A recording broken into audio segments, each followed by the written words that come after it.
दोस्तों chest pain यानी सीने का दर्द एक ऐसी प्रॉब्लम है जिसको सुनकर या महसूस करके हम लोग बहुत ज़्यादा डर जाते हैं और पैनिक मोड में आ जाते हैं।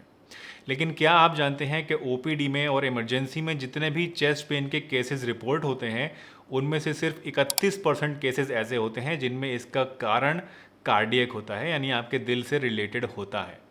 और इन 31% केसेस में भी ज़रूरी नहीं है कि सब के सब केसेस में हार्ट अटैक ही होगा। कई बार बहुत सारे अलग अलग तरह की दिल की बीमारियां ऐसी होती हैं या कंडीशंस ऐसी होती हैं जिसमें आपको चेस्ट पेन हो सकता है। तो ज़रूरी नहीं है कि जब भी आपको चेस्ट पेन होगा वो हमेशा दिल में हार्ट अटैक होने की वजह से ही होगा। तो आज की इस वीडियो में मैं आपको बताने वाला हूं दोस्तों कुछ ऐसे आम रीज़न्स के बारे में, कुछ ऐसे कॉजेज़ के बारे में जो कि आपके अंदर चेस्ट पेन पैदा करते हैं लेकिन ये कार्डियक नहीं होते हैं। यानी ये जो चेस्ट पेन के कारण आज मैं आपको बता रहा हूँ ये किसी और सिस्टम से रिलेटेड होते हैं और अक्सर हम लोग इनको देख के, इनको महसूस करके डर जाते हैं और सोचते हैं कि हमारे अंदर हार्ट अटैक हो रहा है। तो चलिए बिना किसी देरी के इस इंटरेस्टिंग वीडियो को शुरू करते हैं दोस्तों। मेरे नाम डॉक्टर सलीम जैदी है और आप देख रहे हैं आपका अपना यूट्यूब चैनल हेल्दी हमेशा।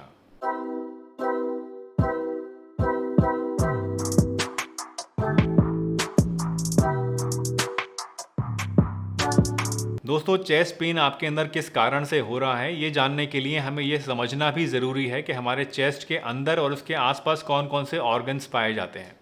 हमारे चेस्ट कैविटी के अंदर सिर्फ और सिर्फ हमारा दिल ही नहीं होता है बल्कि दिल के अलावा और भी बहुत सारे ऑर्गन्स होते हैं। सबसे पहला और सबसे बड़ा ऑर्गन जो कि दिल के अलावा आपके चेस्ट कैविटी में होता है वो है आपके लंग्स। इसके अलावा लीवर भी होता है, इसके अलावा गॉल ब्लैडर भी होता है, इसके अलावा पैनक्रियाज भी होता है, आपका स्टमक भी होता है और आपका ईसोफेगस यानी खाने की नली भी आपके सीने में ही होती है। तो इन सभी ऑर्गन्स में से किसी के अंदर भी अगर कोई प्रॉब्लम होती है तो उसके कारण आपके अंदर चेस्ट पेन हो सकता है। 42% केसेस में ये पाया जाता है कि जब आपको चेस्ट पेन होता है तो उसका कारण आपके जीआई सिस्टम यानी आपके गैस्ट्रो इंटेस्टाइनल ट्रैक्ट से रिलेटेड होता है, यानी आपके डाइजेस्टिव सिस्टम से रिलेटेड होता है। तो सबसे पहले इसी डाइजेस्टिव सिस्टम से रिलेटेड कॉजेज़ के बारे में बात करते हैं। वैसे इसके अलावा और भी कई सारे रीजंस होते हैं जो कि थोड़े रेयर होते हैं, उनके बारे में भी आगे हम बात करेंगे, लेकिन पहले बात करते हैं अपने डाइजेस्टिव सिस्टम से रिलेटेड कॉजेज़ के बारे में। सबसे पहला और सबसे कॉमन कॉज जो कि आपके अंदर चेस्ट पेन पैदा करता है वो है GERD यानी गर्ड। इसको बोलते हैं गैस्ट्रो इसोफेजियल रिफ्लक्स डिजीज़। इसके अंदर क्या होता है कि आपके खाना और एसिड जो कि स्टमक के अंदर होता है वो वापस से रीगर्जिटेट करने लगता है आपकी ईसोफेगस के अंदर। आमतौर पे जो हेल्दी लोग होते हैं जिनके अंदर इस तरह की प्रॉब्लम्स नहीं होती हैं उनके अंदर जो स्फिंक्टर होता है जो कि इस खाने की नली और हमारे स्टमक के बीच में एक वेल्व टाइप का होता है, आप समझ लीजिए।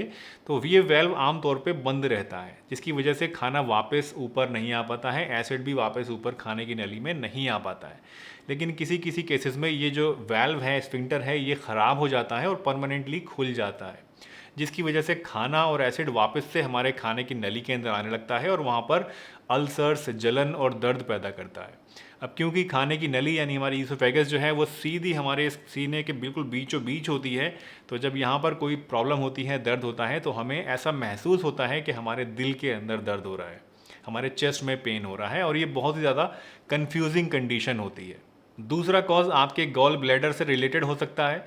गॉल ब्लैडर यानी पित्ते की थैली जो होती है वो बिल्कुल हमारे लीवर के नीचे होती है। लीवर होता है हमारा इस साइड में चेस्ट के नीचे की तरफ और बिल्कुल इसके बीचों बीच होता है ये गॉल ब्लैडर यानी पित्ते की थैली। तो अगर आपके पित्ते की थैली के अंदर कोई प्रॉब्लम हो रही है तो उसकी वजह से इसका रेफर्ड पेन आपके चेस्ट के सेंटर पार्ट में भी महसूस हो सकता है। अब आपके पित्ते की थैली के अंदर स्टोन भी हो सकता है जो कि सबसे ज़्यादा कॉमन कॉज है। इसके अलावा आपके पित्ते की थैली के अंदर सूजन भी आ सकती है, इन्फेक्शन हो सकता है जिसको कोलिसिस्टाइटिस बोल देते हैं। इसके अलावा दोस्तों क्या होता है कि पित्ते की थैली के अंदर जो बाइल जूस होता है वो कई बार बहुत ज़्यादा थिक हो जाता है। थिक होने की वजह से वो गदला जैसा हो जाता है, कुछ रेतीला या मटीला आप कह सकते हैं हो जाता है, जिसको हम लोग बिलियरी स्लज बोलते हैं। तो ये स्लज जो है बेसिकली ये हमारे बाइल डक्ट्स को, बाइल डक्ट्स यानी ऐसी नसें, नालियाँ जो कि इस बाइल जूस को लेके जाती हैं नीचे हमारी आंतों की तरफ। तो ये जो नालियाँ होती हैं पतली पतली, इनके अंदर ये फंस जाता है और इसकी वजह से कंजेशन पैदा हो जाता है और दर्द होता है जो कि आपके सीने के अंदर महसूस हो सकता है। तो बाइल से रिलेटेड और आपके पित्ते से रिलेटेड भी बहुत बड़ा कॉज है एक, जो कि आपके अंदर चेस्ट पेन होने के लिए रिस्पॉन्सिबल होता है। चेस्ट पेन का तीसरा सबसे कॉमन कॉज होता है दोस्तों एक्सट्रीम और सडन स्ट्रेस। अगर आपको अचानक से कोई बहुत बड़ा सदमा लगता है तो उसके कारण भी आपको चेस्ट पेन हो सकता है। फॉर एग्ज़ाम्पल अगर किसी के यहाँ घर में से कोई नियर एंड डियर वन इस दुनिया से चला जाता है तो उसका एक बहुत गहरा सदमा अचानक से इंसान को लगता है, और मेरे ख्याल में इससे बड़ा सदमा एक इंसान के लिए नहीं हो सकता है।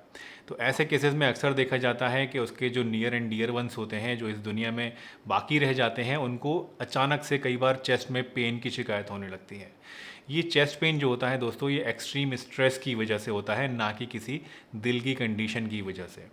अक्सर केसेस में देखा जाता है कि जब आपको स्ट्रेस ज़्यादा बढ़ती है तो उसके अंदर आपका कॉर्टिसोल नाम का हार्मोन जो है बॉडी में वो बहुत ज़्यादा बढ़ जाता है, और इसकी वजह से आपके अंदर जो है वो ब्लड प्रेशर बढ़ता है। इसकी वजह से आपके हार्ट पे और ओवरऑल आपकी कार्डियोवैस्कुलर सिस्टम पे एक एक्स्ट्रा स्ट्रेस पड़ती है, जिसके कारण से ये चेस्ट पेन होता है।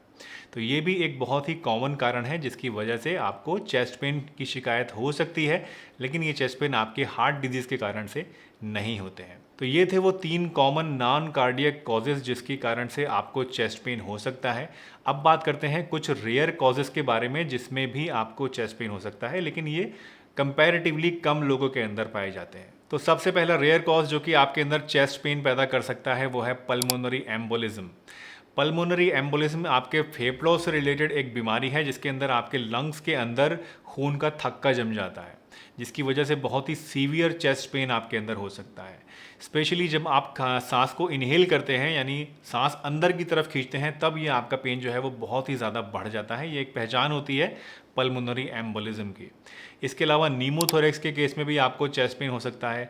नीमोथोरेक्स भी आपके फेफड़ों से रिलेटेड एक चीज़ है जिसके अंदर आपका एक साइड का कोई लंग जो है वो सिकुड़ जाता है, कोलैप्स हो जाता है, और आपकी उस साइड की जो थोरेसिक कैविटी होती है, चेस्ट कैविटी होती है, उसमें हवा भर जाती है। इसके अलावा निमोनिया के केस में भी आपको ऐसी प्रॉब्लम हो सकती है। निमोनिया यानी आपके लंग के अंदर इन्फेक्शन हो जाता है, तो उसमें भी आपको चेस्ट पेन हो सकता है। इसके अलावा एस्थमा अगर आपको है तो उसके कारण भी आपको चेस्ट पेन हो सकता है, और पेरिकार्डाइटिस एक प्रॉब्लम होती है जिसके अंदर भी आपको चेस्ट पेन हो सकता है। पेरिकार्डाइटिस यानी आपका जो हार्ट होता है उसके चारों तरफ एक झिल्ली होती है, प्रोटेक्टिव कवर होता है, अगर उस कवर के अंदर इन्फेक्शन हो जाता है तो उसको बोलते हैं पेरिकार्डाइटिस। तो उसके केस में भी आपको चेस्ट पेन हो सकता है। अब एक सवाल जो कि आपके दिमाग में ज़रूर घूम रहा होगा वो ये कि हम कैसे पता करेंगे कि ये चेस्ट पेन किस कारण से हमारे अंदर हो रहा है, ये कार्डियक कॉज से है या फिर नॉन कार्डियक कॉज से है। तो वैसे तो दोस्तों बहुत ही मुश्किल होता है एक आम इंसान के लिए पता लगाना कि क्या कारण है उसके अंदर चेस्ट पेन का, क्योंकि जितनी भी कंडीशंस अलग अलग मैंने आपको बताई हैं इनके सभी के केसेस में बहुत ज़्यादा ओवरलैपिंग होती है, यानी लक्षण बहुत ज़्यादा मिले जुले होते हैं और एक आम इंसान के लिए काफ़ी मुश्किल हो जाता है। बट स्टिल अगर आप थोड़ी सी नॉलेज रखते हैं और थोड़ा सा कॉमन सेंस रखते हैं तो आप थोड़ा सा अंदाज़ा तो इसका लगा ही सकते हैं। जब भी आपको चेस्ट पेन होता है तो हमें देखना चाहिए कि जस्ट चेस्ट पेन से पहले हमें क्या चीज़ थी जिसने इसको ट्रिगर किया। फॉर एग्ज़ाम्पल अगर आपको चलने फिरने से, सीढ़ियाँ चढ़ने से, कोई भारी काम करने से, एक्सरसाइज करने से अगर चेस्ट में पेन हो रहा है और ये डल टाइप का पेन है, यानी पिन पॉइंटेड नहीं है, चुभने वाला नहीं है, बल्कि एक भारीपन और स्क्वीजीनेस की शक्ल में है, तो ये आपके दिल की प्रॉब्लम की तरफ इशारा करता है। स्पेशली अगर इस तरह का पेन आपको होता है और आप आराम करते हैं और इसमें आराम मिल जाता है, आपका पेन कम हो जाता है, तो ये एक काफ़ी क्लियर कट सिम्टम होता है कि आपके अंदर चेस्ट पेन कार्डियक कॉज की वजह से हो रहा है। दूसरा ये कि जब आपको कार्डियक कॉज की वजह से कोई चेस्ट पेन होता है तो उसमें अक्सर आपको घबराहट की शिकायत होती है, अक्सर आपको पसीने आने लगते हैं और पैल्पिटेशन होने लगती है। तो अगर इस तरह की कंडीशन आपके अंदर हो रही है तो ये भी आपके कार्डियक कॉज की तरफ इशारा करता है। इसके साथ साथ अगर सांस आपका फूल रहा है, सांस लेने में दिक्कत हो रही है और आपको चेस्ट पेन है, तो ये भी आपके दिल की बिगड़ती हुई सेहत की तरफ इशारा कर सकता है। इसके साथ साथ अगर आपको ऐसा लगता है कि कुछ खाने के बाद, मान लीजिए आपने कोई ऐसी चीज़ खाई ज़्यादा मिर्च मसाले वाली और उसके बाद आपको चेस्ट पेन हो रहा है, तो ये इशारा करता है कि शायद ये पेन आपका गैस्ट्रिक कॉज से यानी आपके डाइजेस्टिव सिस्टम से रिलेटेड है, या गैस से रिलेटेड है, या फिर GERD से रिलेटेड है। इसके साथ साथ अगर आपको कोई लंग्स से रिलेटेड प्रॉब्लम है, मान लीजिए आपको बुखार आ रहा है और आपको चेस्ट में पेन हो जाता है, तो ये आपके निमोनिया की तरफ इशारा कर सकता है। या फिर अगर आपको एस्थमा की प्रॉब्लम है तो आप अंदाज़ा लगा सकते हैं कि शायद अस्थमा के कारण से ऐसे हो रहा है। तो इस तरह से हल्की फुल्की चीज़ों को आप आपस में कोरिलेट करके एक आइडिया लगा सकते हैं कि आपको चेस्ट पेन हो रहा है तो वो किस कारण से हो रहा है। बट स्टिल मैं हमेशा रिकमेंड करता हूँ कि जब भी आपको चेस्ट पेन होता है तो कभी भी अपने चेस्ट पेन को हल्के में आपको नहीं लेना है। चाहे आपको कितना भी लग रहा हो कि ये गैस का दर्द है, या आपको लग रहा हो या किसी और चीज़ से रिलेटेड पेन है, हार्ट से रिलेटेड नहीं है, बट स्टिल आपको जल्दी से जल्दी अपने डॉक्टर से मिलके एक बार अपना चेकअप ज़रूर करा लेना चाहिए। क्योंकि मैंने बहुत सारे ऐसे केसेस देखे हैं जिसमें आदमी कंफ्यूज हो जाता है और सोचता है कि मुझे गैस की वजह से ये दर्द हो रहा है, जबकि वो होता है आपके दिल में। तो ऐसी गलती आप कभी नहीं करिएगा और हमेशा अपने चेस्ट पेन को सीरियसली लेके पूरा चेकअप ज़रूर कराइएगा।